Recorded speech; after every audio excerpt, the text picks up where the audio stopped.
Naghahanap ka ba ng sasakyan na mas malaki ang kapasidad kaysa sa isang normal na sedan o pickup?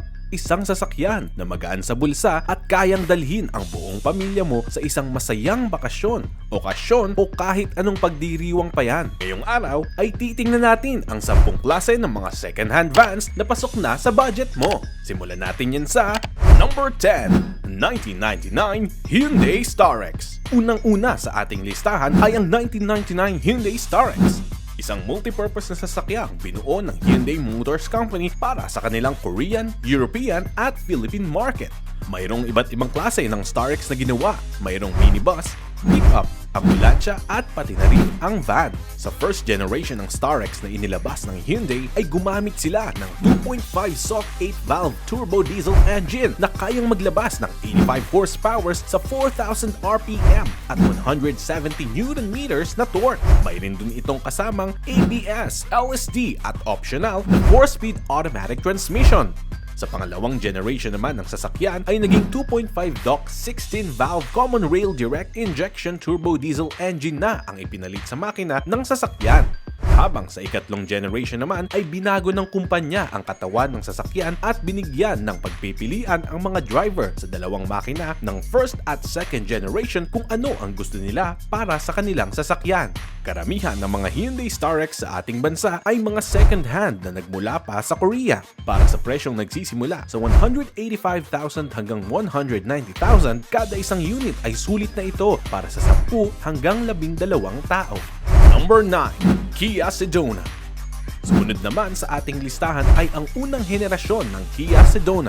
Ang produksyon ng first generation ng Kia Sedona ay nagsimula pa noong 2002 hanggang 2005. Maihahalin tulad ang katawan nito sa isang minivan na tamang-tama para sa petrol engines na mayroong 3.5 liters na kapasidad. Isa sa mga modelo ng Sedona na inilabas sa pagitan ng 2002 at 2005 ay ang Sedona 1 3.5i V6 automatic. Ang 4 doors, 7-seater minivan type van na ito ay mayroong 3.5 liters V6 DOHC 24 valves engine na may kakayahang maglabas ng 195 horsepower at torque na 280 Nm at 3,500 RPM gamit ang 5-speed automatic transmission.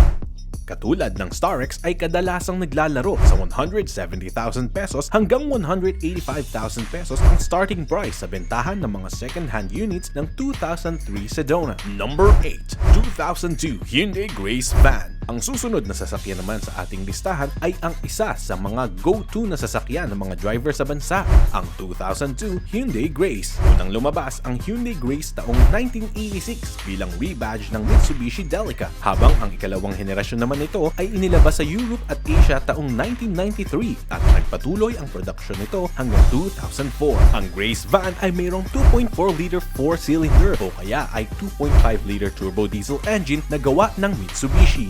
Ang 5-doors 8-seated van na ito ay may kakayahang maglabas ng 80 horsepower at torque na 208 Nm at 4,000 RPM. Mayroon din itong 4-speed automatic transmission. Naglalaro sa 165,000 hanggang 177,000 ang kadalasang starting price ng mga second-hand na Grace vans. Suwak na suwak para sa maliliit na pamilya dahil sa luwag ng kapasidad nito at friendly na presyo. Number 7, 1997 Mazda MPV. Ang 1997 Mazda Multipurpose Van o MPV naman ay unang lumabas noong taong 1990 bilang Mazda MPV-1. Ang mga sasakyang ito ay mayroong minivan type na katawan at mayroong dalawang klase ng makina na pwede sa diesel at petrol. Pero natapos ang produksyon ng unang henerasyon nito noong 1999. Ang Mazda MPV ay mayroong 2.5-liter G5 i4 engine na may kasamang 4-speed automatic o kaya ay 5-speed manual transmission.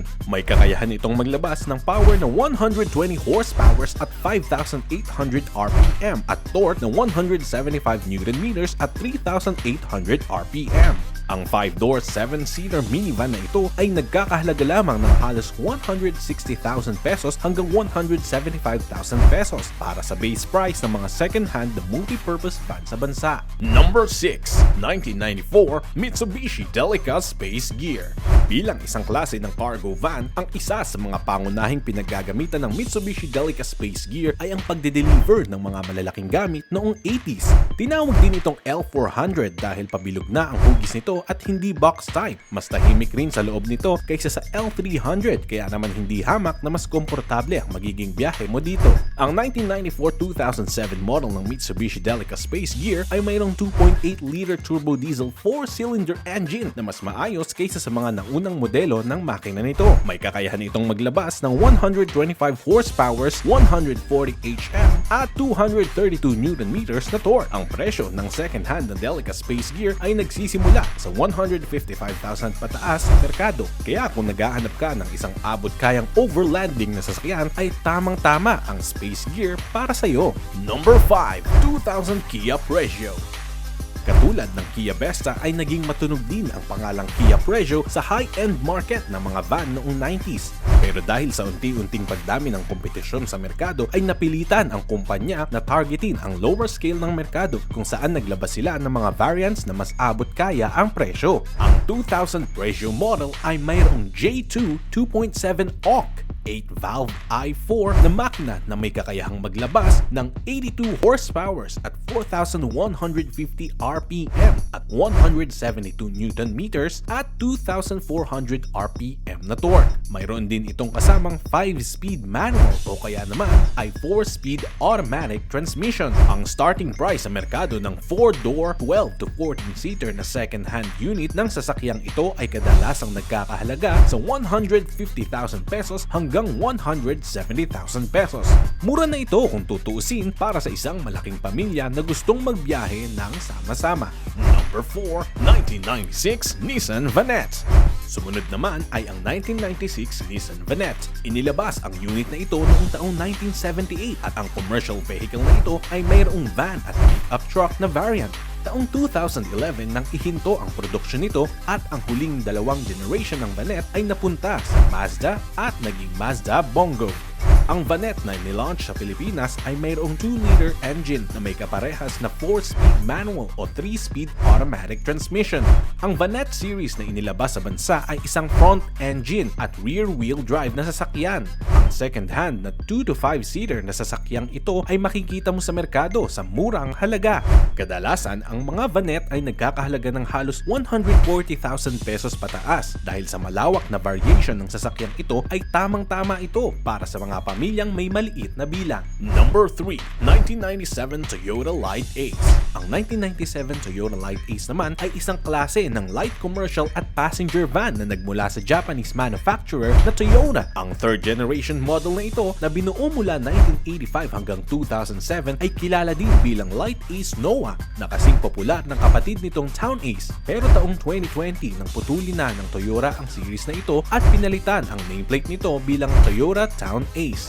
Ang Light Ace ay mayroong dalawang klase ng power units. Incline 4-cylinder engine na may 2-liter gasoline at 2.2-liter diesel turbo.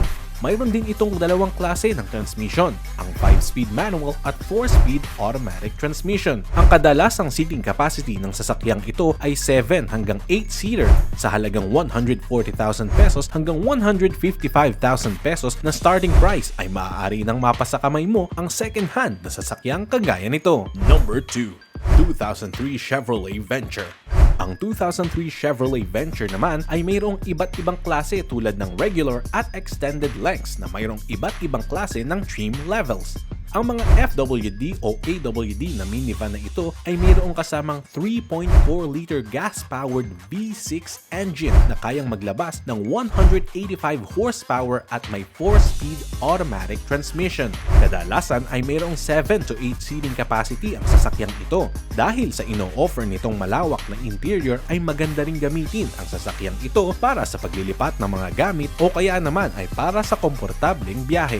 Ang kadalasang presyo ng second-hand na Venture sa merkado ay tinatayang nagsisimula sa 130,000 pesos hanggang 150,000 pesos. Para sa maluwag at abot-kayang sasakyan ay tamang-tama ang Venture para sa iyo at sa pamilya mo. At bago natin ilabas ang number 1 ay i-comment down below mo naman kung ano ang paborito mong van sa listahan.